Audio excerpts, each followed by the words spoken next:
When I was in college, I was actually pre-med. I thought I was going to be a doctor, a heart surgeon to be exact.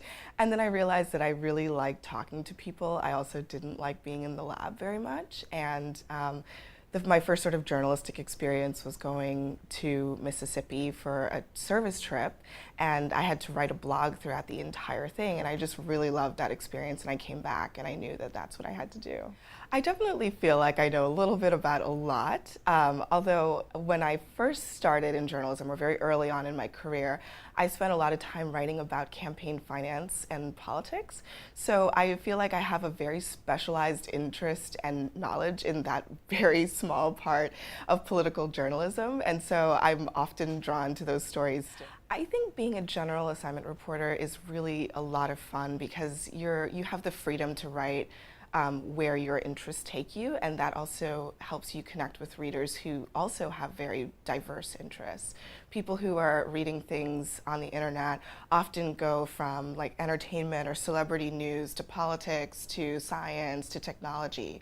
And being a general assignment reporter kind of puts you in their shoes a little bit and lets you experience what they experience when they're on the internet looking for stuff to read and learn about. I found that the stories that are the most interesting are the ones that your friends are talking about, the things that people are saying, what's going on? And then you can either find the answers to those questions or maybe dig a little deeper. I actually also really like writing science stories. I like writing stories about people and their human nature and the kinds of things that we learn about what makes human beings tick. So I love those kinds of stories. One of the stories that I've really enjoyed was a story I did very recently about a 13-year-old girl who did a science fair project that actually got caught in the middle of a massive dispute over who got to that discovery first.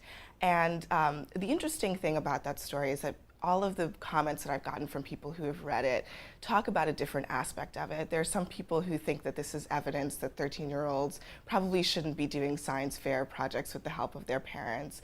And then there's an element of this that's about how science works and how you build on previous discoveries and previous research to come up with something new. So it was really fascinating, and I think a lot of people kind of came at it from a different perspective.